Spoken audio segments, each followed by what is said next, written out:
amasimbi ziherekeje umukunzi wanjye.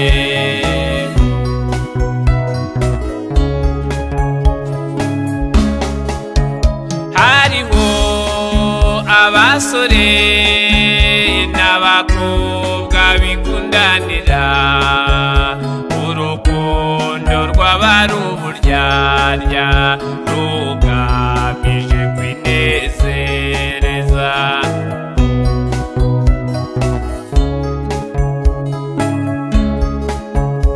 Rukundo ntuzashukwe n'uburanga bw'inyuma, kuko ushobora kwibeshya isura nziza si wo mutima.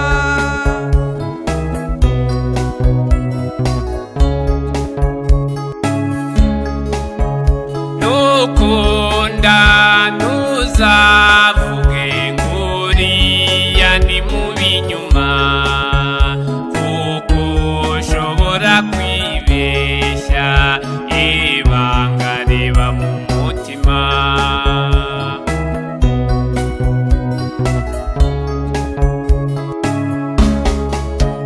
Nta kintu cyiza nko gukunda nawe ugakundwa n'uwo muza kubakana.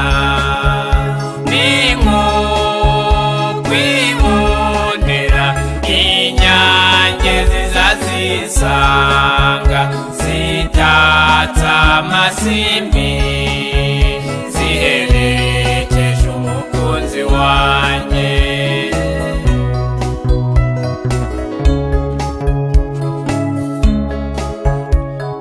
Ntuzirushye wibeshya ngo kuko ufite amamiliyoni uzayagura urukundo. Urukundo ntirugurirwa.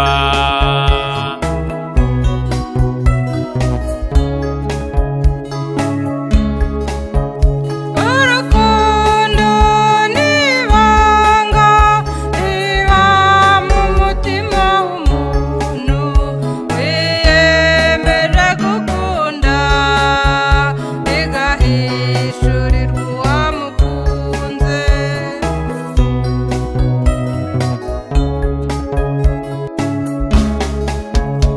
Abadakunda n'abadakundwa dupfukame tubasabire, nabo bagira urukundo twibere mu rukundo.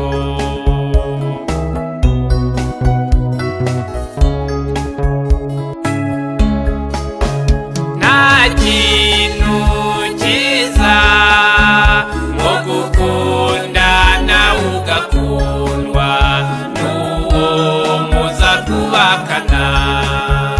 Ni nko kwibonera inyange ziza zisanga zitatse amasimbi ziherekeje umukunzi wanjye.